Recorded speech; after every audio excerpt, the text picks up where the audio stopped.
Ed, Ed, and Eddy is remembered as one of the funniest cartoons ever made. A loud, chaotic show about kids obsessed with jawbreakers, scams, and making money. But the older I got, the more uncomfortable this show started to feel. Because underneath all the comedy, Ed, Ed, and Eddy was actually kinda depressing. The neighborhood feels empty, the characters feel lonely, and almost every kid in this show seems emotionally damaged in some way, especially Eddy. And once the movie finally revealed the truth about his brother, the entire show changed forever.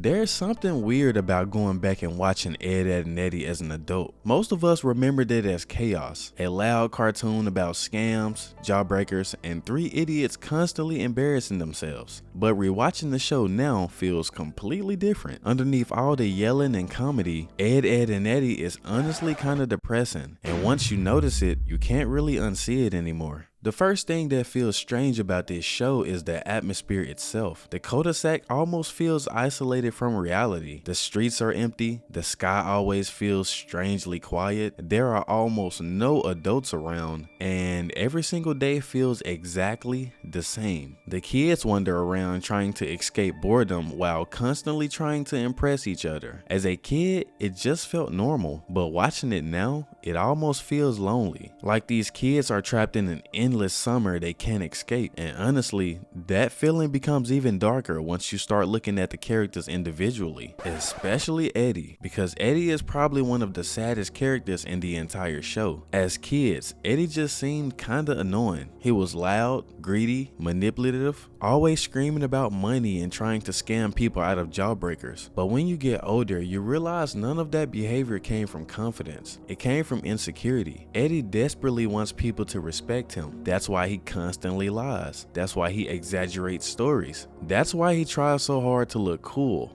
He wants validation, and that makes the jawbreaker scams way more depressing when you think about it. Because the scams were never really about the candy, they were about status. Eddy wanted control, he wanted attention, he wanted to feel important in a neighborhood where nobody truly respected him. And the saddest part is, he never really knew how to earn their respect in a healthy way. So instead, he copied the person he admired the most, his brother. Now, if you have watched this show, you know for almost the entire series, Eddy talks about his big brother like he's some legendary figure. You can tell Eddy idolized him, and then the movie finally reveals the truth. And honestly, it changes the entire show because Eddy's brother isn't cool at all. He's abusive, cruel, humiliating, and suddenly every single thing about Eddy makes perfect sense. The fake confidence, the need to dominate people, the constant scams. Eddy wasn't acting like that because he was naturally selfish. He was copying the only example of masculinity he had growing up. And once you realize that, Eddy stops feeling like the annoying loud character and starts feeling like a kid desperately trying to become someone he thinks people will respect. Which honestly makes the final scene of the movie hit way harder than people remember. Because when Eddy finally breaks down and admits the truth, for the first time in the entire series, he stops pretending. And that moment feels weirdly real. I made it all up, Double D.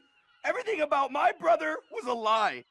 I just made things up so people would like me, think I was cool. Especially for a cartoon that looks so ridiculous on the surface level. But Eddy isn't the only dark character in this show. Double D honestly feels emotionally isolated throughout almost the entire series. Everything about Double D screams anxiety. He's terrified of failure, terrified of conflict, terrified of messes. And what makes it worse is how emotionally distant his home life feels. Yeah, if you watch this show, you know his parents barely even speak to him directly. Actually, most of the time, they communicate through sticky notes left around the house, which sounds funny as a kid, but honestly feels sad as an adult, because Double D constantly feels like a child under pressure. He's polite, responsible, intelligent, but underneath all of that, he seems exhausted, like he's carrying emotional weight no kid should really have. And then there's Ed, which might honestly be the saddest character of all, because unlike Eddy and Double D, Ed barely even seems aware of how neglected he he really is. His room is always filthy, his parents are basically non-existent, Sarah constantly abuses him, and most people in the neighborhood treat him like he's stupid. Yeah, but despite all of that, Ed is somehow still the kindest person in the group, which honestly makes his character heartbreaking if you ask me, because Ed spends almost the entire show trying to make people laugh while being treated terribly by almost everyone around him, and the only real escape he seems to have is his imagination. It's almost like Ed lives inside his own head because reality sucks, and honestly that idea kinda applies to the entire show, because the more you think about it, the more Ed, Edd and Eddy feels like a show about kids trying to cope with loneliness. Every character in the cul-de-sac feels insecure in some way. Kevin hides behind arrogance, Nas constantly acts emotionally detached, Johnny is completely isolated socially, Rolf barely connects with anyone culturally, even the Kanker sisters feel less like normal bullies and more like kids desperate for affection in the worst possible way. Nobody in this show really seems emotionally healthy, and maybe that's why the show feels so strangely real, because underneath all the exaggerated cartoon comedy, Ed, Edd and Eddy understood something very honest about childhood: the fear of embarrassment, the need to fit in, the pressure to look cool, the feeling of not being enough. And that's probably why this show still connects with people deeply today, because growing up is awkward, lonely,